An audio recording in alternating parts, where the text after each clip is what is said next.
My groom shaved his head 5 days before our wedding, so I made sure he still fit the theme.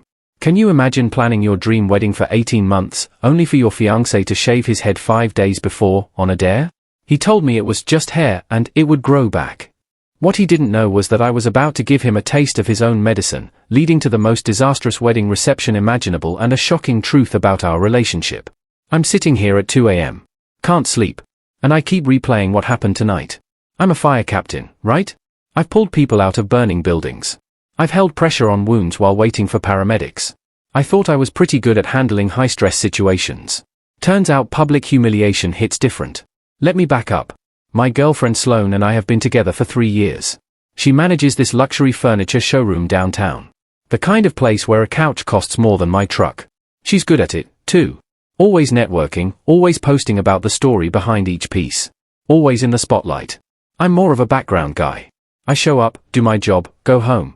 We balanced each other out, or so I thought. We moved in together about 10 months ago.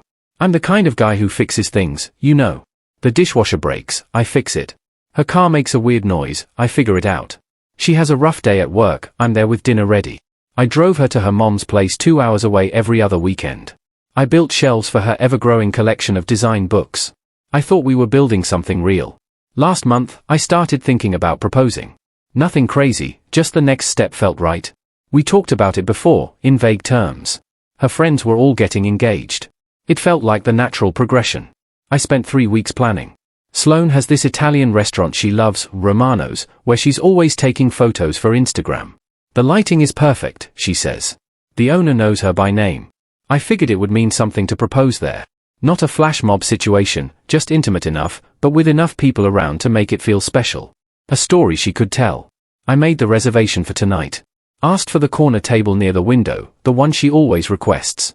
I even coordinated with the owner, Julia, who was excited to help.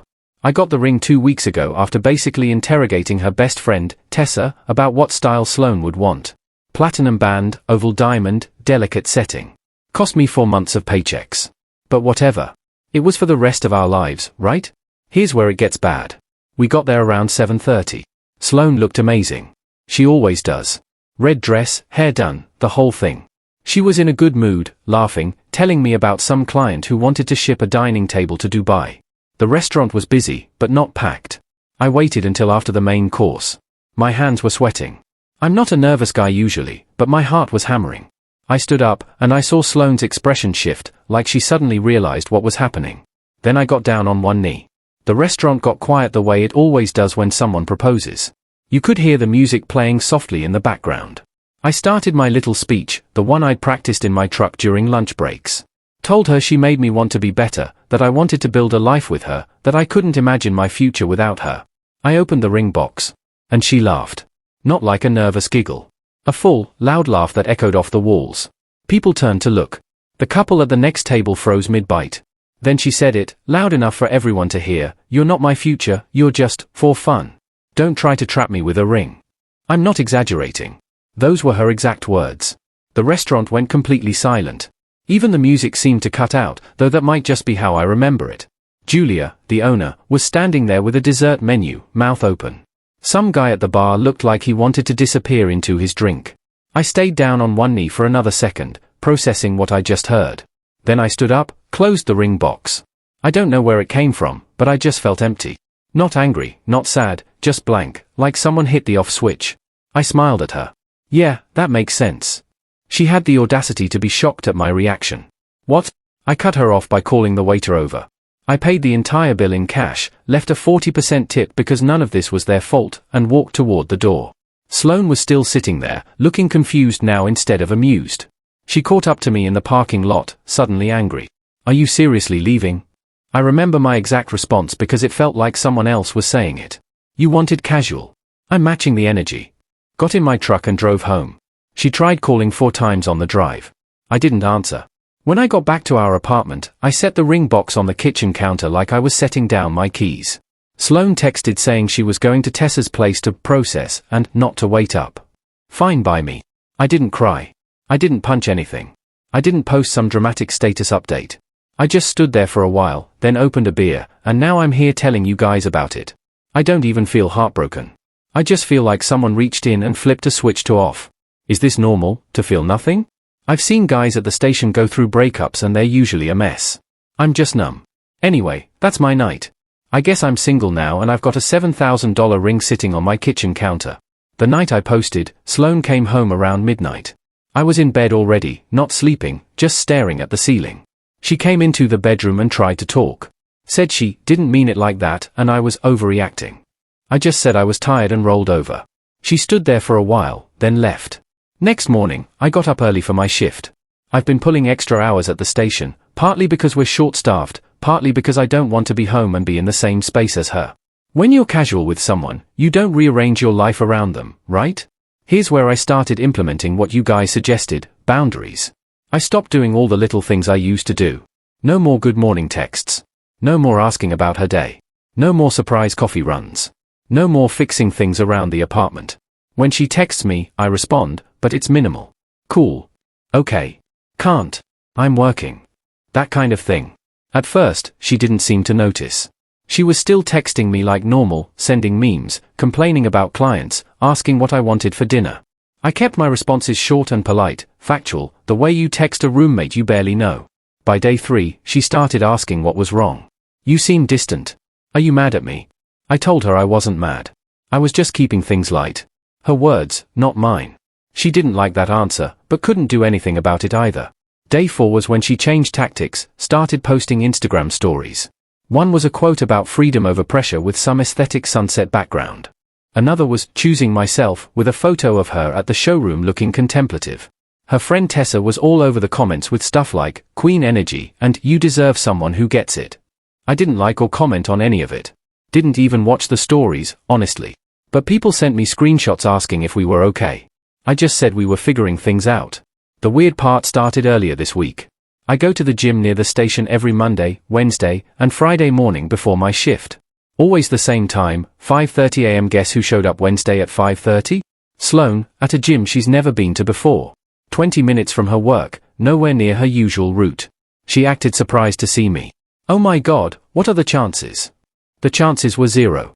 Sloane, you hate mornings and you haven't voluntarily exercised since we hiked that trail last spring and you complained for 2 days after.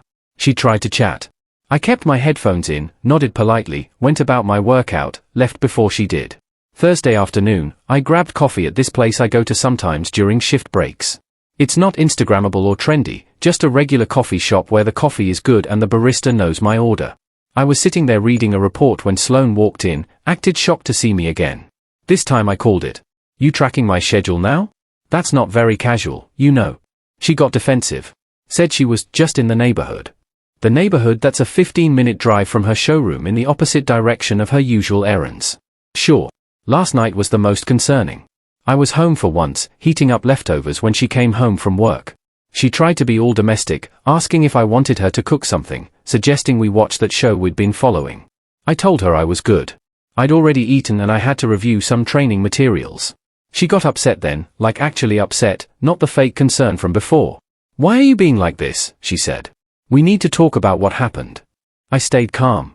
I thought you didn't want serious. I'm just respecting that. That's not what I meant.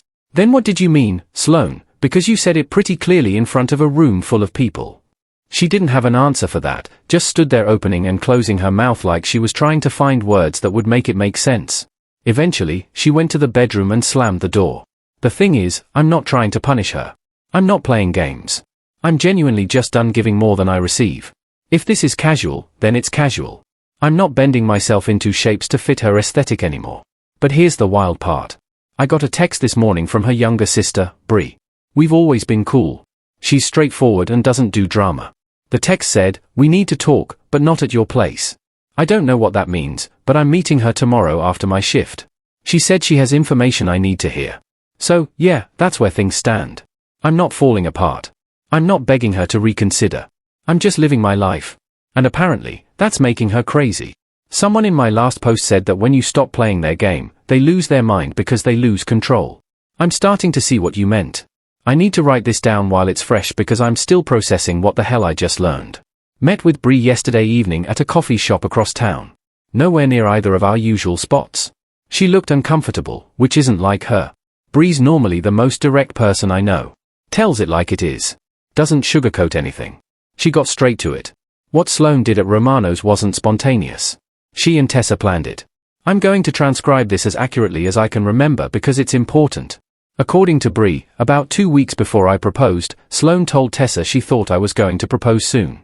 Not because I'd said anything, but because she'd noticed me being secretive and I'd asked her friend about ring preferences. Instead of being excited, she panicked. Here's the thing that makes me want to put my fist through a wall. She didn't panic because she didn't want to marry me. She panicked because she didn't want to lose control. Bree showed me screenshots from a group chat. She'd managed to get them from someone else in the chat who was disgusted by the whole thing and sent them to her. The names were blacked out except for Sloane's and Tessa's, but the content was clear enough. The plan was this: publicly reject me in a humiliating way. The theory, according to Tessa's messages, was that I would be so shocked and hurt that I'd either break down in the moment or come back later desperate to fix things and prove my worth. At that point, Sloane could graciously take me back, but on her terms. I'd be so grateful she forgave me for proposing, I guess, that I'd basically do whatever she wanted forever. One message from Tessa literally said, "Make him fight for you. If he walks away, he never really loved you anyway." Another one from Sloane, "Public rejection equals power reset. He'll either man up or prove he was weak all along." There was a whole discussion about how it needed to be public for maximum impact. How the humiliation would break me down and make me more moldable. I'm not exaggerating. These are the actual terms they used. But wait, it gets worse. Bree told me something else that I didn't see coming. Sloane's been keeping a backup option. There's this guy, one of her high-end clients at the showroom, some finance dude with money. She's not officially dating him, but she's been maintaining the connection. As Bree put it, texting, having coffee, keeping him interested. Tessa's advice in the chat was basically, keep me for stability, keep finance guy's name was redacted as an option. Best of both worlds until you figure out what you really want. I sat there reading these screenshots on Bree's phone, and I wasn't even angry. Just this cold clarity, like everything suddenly made sense. Every time Sloane got weird about me meeting her work friends. Every time she'd go dark for hours and then come back with some elaborate story. Every time she needed space but freaked out when I actually gave it to her. I asked Bree why she was telling me this. She said, "Because you're a good person and my sister is treating this like a game, and because I know Tessa's planning something else." Apparently, Tessa's been pushing Sloane to do a round 2. Some kind of public scene where they make me look like the bad guy if I don't take her back. Bree didn't have all the details, but she heard them talking about it, and it made her sick enough to reach out. I asked what I should do. Bree just shook her head. "That's up to you. But whatever you do, know that they're treating this like a script. They think they know how you'll react. Don't give them what they expect." We sat there for a while longer. She apologized for her sister. Said she didn't recognize this version of Sloane. Said Tessa was toxic and had made Sloane worse over the years, but that didn't excuse anything. I drove home in a fog. Not angry, not sad, just this weird detached feeling like I was watching my life from outside my body. When I got back to the apartment, Sloane wasn't home. I sat on the couch with the lights off for probably an hour, just thinking. Then I texted my buddy Miles. "It's a script. They planned the whole thing." He texted back. "What do you need?" "A place to crash in 2 weeks. Done. Here's what I've decided. If they want theater, I'll give them theater, but the ending is going to be mine, not theirs. I'm done being a character in someone else's story. This is going to be my last post about this situation. After today, I'm moving on with my life and leaving this chapter behind." Sloane made her move yesterday, and it was exactly as Bree warned me it would be. She texted me 3 days ago asking if we could meet to really talk things through. Said she'd been thinking about everything and wanted to apologize properly. Suggested we meet at Romano's because we needed to face what happened there together. I knew immediately this was the setup Bree had mentioned. Romano's, the same restaurant, the same public stage. I almost said no, but then I thought about what Bree said, they think they know how I'll react. Don't give them what they expect. So, I said yes. I showed up yesterday at 7 p.m. same time as our original reservation. The place was busy again. Saturday night dinner rush. I got there first, and I noticed right away that Sloane had arranged things. Same corner table as last time. Tessa was there with 2 other friends, sitting 3 tables over, trying to look casual. Sloane arrived 10 minutes late, which I'm sure was strategic. She looked perfect, like she'd spent hours getting ready. Red dress again, different one, but similar style.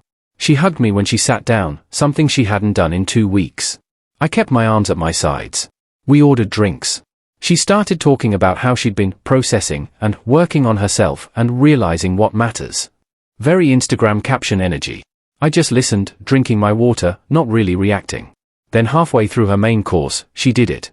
She stood up, and I swear I saw her glance at Tessa's table before she moved. She came around to my side, and before I fully registered what was happening, she was on one knee. She'd brought a ring, not the one I'd bought, obviously. Something she must have picked up, looked like costume jewelry, honestly, and she said loud enough for nearby tables to hear, "I'm ready now. I choose you.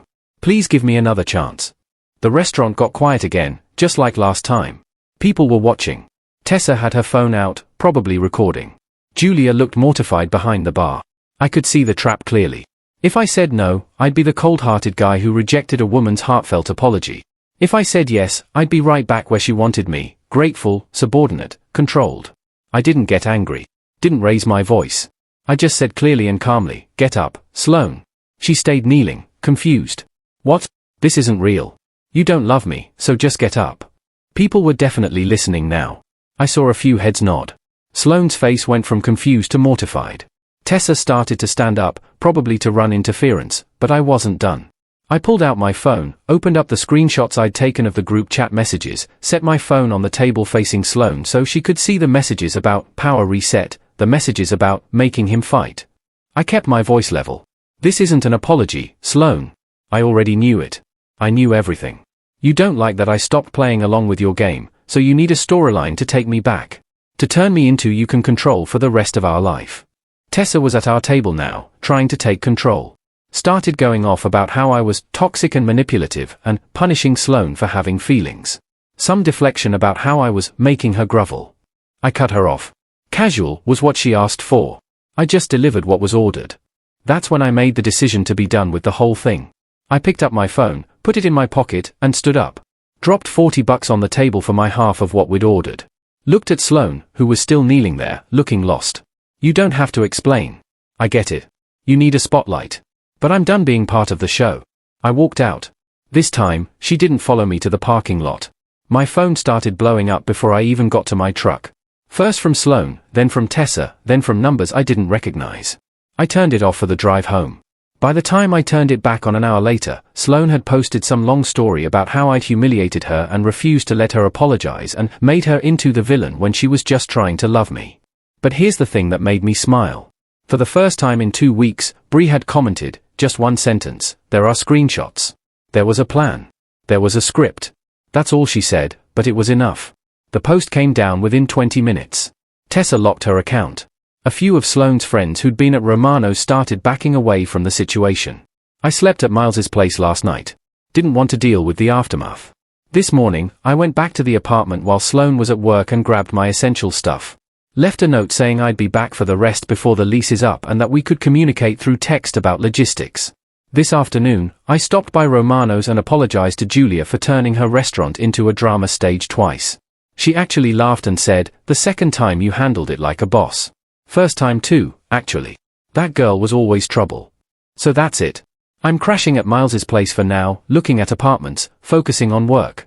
I don't feel like I won anything. I'm not celebrating. I just feel like I stopped playing a game I didn't know I was in. Sloane wanted someone she could control. Someone who would chase her. Someone who would make her the center of attention. I wanted a partner. We were never going to work. I'm not bitter. I'm not broken. I'm just free. What do you think? Did I handle this situation perfectly, or did I escalate it too much? Have you ever had to expose someone's manipulative games, especially when they're trying to control you? Tell me what you think in the comments below. I really want to know your take on this.